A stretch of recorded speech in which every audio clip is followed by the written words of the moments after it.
Doctor Yunus আমাদের প্রধানমন্ত্রী কালচারালের সামনে আমরা রাজপথে নেমে গেছি। প্রধানমন্ত্রীর কার্যালয়ের সামনে রাজপথে নতুন যে সরকার ডক্টর ইউনূসের বাসার সামনে রাজপথে নেমে গেছি আমরা। আমাদের একটাই দাবি, স্বজন হারার একটাই দাবি আমাদের, যে আমাদের স্বজন ফেরত চাই, আমাদের ভাই ফেরত চাই। এখানে হাজার হাজার সাংবাদিক আছে, এখানে আছে, এখানে দেখেন যে আমাদের স্বজন আমাদের ভাইদেরকে ফেরত চাই। দেখেন যে আর্মিরা আমাদের ফিরে আসছে ডক্টর ইউনূসের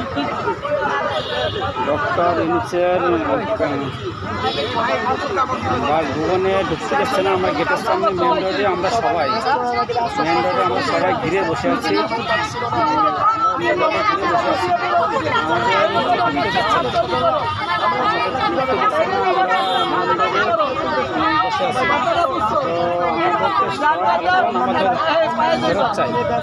আমি বলছি এটা শুনবেন, এই জন্য বাধ্য হয়ে সবাই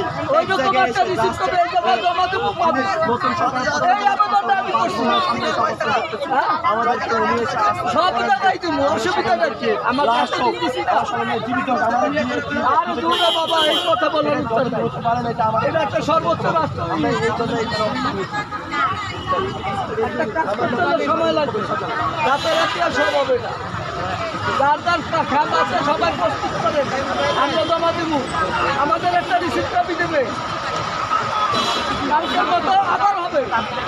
আর নাই এই জায়গায় আছে, এই জায়গায় এই জায়গায় আছে, এই জায়গায় গুণের স্বামী নাই, স্বামী হারা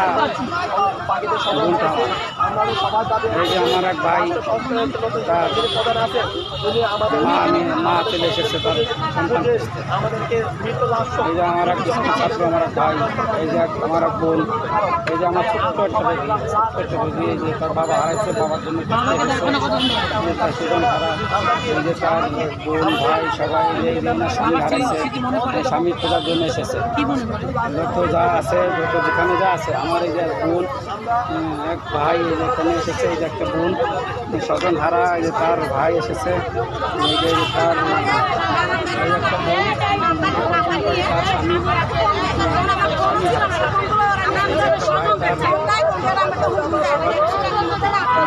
একটা বোন। ভাই যে আমাদের ছাত্র আছে, ভাই আপনার কি হয় ভাই? বড় ভাই বাবা আমাদের ছাত্র, তা ওনার বাবা হারাইছে। দেখেন ছোট্টবেলায় থুয়ে চলে গেছে, আজকে দেখেন সেই ছেলে কত বড় হয়েছে। ছোট্টবেলায় কোলে রেখে থুয়ে চলে গেছে, আজ 11 বছর। দেখেন ছেলে এখন কলেজে পড়ে, ছেলে কত বড়। এই আপনি কি হন? ওনার ছোট ভাই। আচ্ছা, এই যে ভাতিজি আইছে, হ্যাঁ। আর এই যে কত ছোট রেখে চলে গেছে, দেখেন এই যে ছোট ছেলে রেখে চলে গেছে, 11 বছর ধরে পায় না। তো আমরা সবাইকে বলি, আমাদের কাছে একটাই অনুরোধ, আমাদের সমস্ত লোকের কাছে আমাদের পুরোপুরি ভাই, আমাদের সমস্ত কাছে সমস্ত রিপোর্টটা পৌঁছে যায়, সমস্ত মেসেজ আমাদের অনলাইন, আমাদের সমস্ত আসলে আমাদের কাছে একটাই অনুরোধ, আমাদের মেসেজটা দিন পৌঁছে যায়। এই যে আমার এক ভাই বাবা হারাইছে, মেসেজটা দিন পৌঁছে যায়। আমরা এইটুকু অনুরোধ, আমাদের কাছে আর কোনো এই যে এক ভাই, এই এক বোন, এই এক তার ভাই।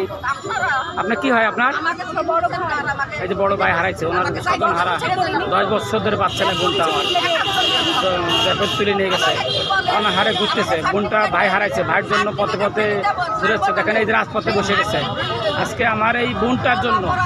এই যে আর একটা ভাই আমার, এই যে একটা, ওই যে তার বাবা হারাই গেছে, তার সন্তান এসেছে সন্তান খুঁজতে এসেছে। দেখেন কি সুন্দর একটা ছেলে, সেই ছেলে বলে পেটে রেখে, এই সন্তান যখন পেটে ছিল তখন তার বাবা হারাই গেছে। দেখেন এই দেখেন 5 মাসের কোলে ছিল, 5 মাসের কোলে ছিল এই বাচ্চাটা। দেখেন এই বাচ্চাটা কত বড় হয়ে গেছে। দেখেন এই যে তার আম্মা, এই যে তার এই যে একজন স্বজন হারাইছে, এই যে একজন স্বজন হারাইছে। দেখেন কত মা হারে, এই যে একজন মা হারাইছে।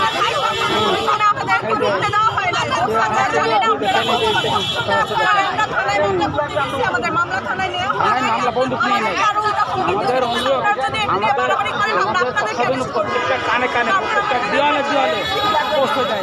আমাদের স্বজন হারাইছে, আমার স্বজন হারাইছি, স্বজনের কথাটা আমাদের কানে বিভিন্ন আমাদের সমস্ত মেসেজটা যেন মন্ত্রণালয় পৌঁছে যায়। স্পষ্টভাবে বলে তারা থেকে স্পষ্টভাবে ওনাকে খুঁজিয়েন না, আপনি এই জায়গায় এখানে গেছেন, এই জায়গায় এখানে গেছেন, আপনাকে নিষেধ করা হচ্ছে, আপনি ওনাকে খুঁজিয়েন না, এরকম বলে আমার আব্বু আম্মু যেগুলো মামলা আছে, আমার আব্বু যেগুলো মামলা আছে, এখনো পর্যন্ত যারা মিথ্যা মামলা ওরা দিচ্ছে, এখনো যে এই মামলার জন্য কোনো ওয়ারেন্ট থেকে আর কোনো জায়গায় ঘুম পাওয়ার পর থেকে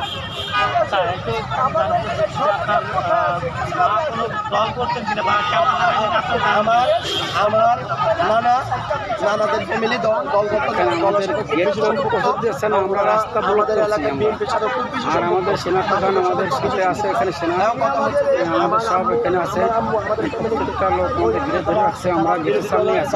আমি ডক্টর ইউনূসের একটা মেসেজ দিতে চাই, মিথ্যা মামলা দিয়ে অনেক মামলা দিয়ে মিডিয়ার কাছে একেবারে ইমেজ খারাপ করে আমাদের কাছে সময় চেয়ে নিয়েছে, তারা বলে মিটিং করছে, গুম করেছে। আমাদের একটা জানাবে, আমার নাম হচ্ছে সাদুল কবির সাথে আমাদের সমাধান জানাবে, সমাধান জানাবে। কক্সবাজার ইনানির আগে মেন্ডেলের পাশে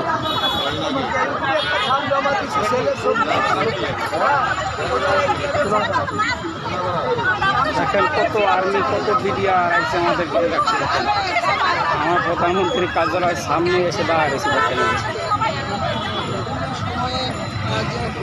ব্যক্তিদের স্বজনরা তাদের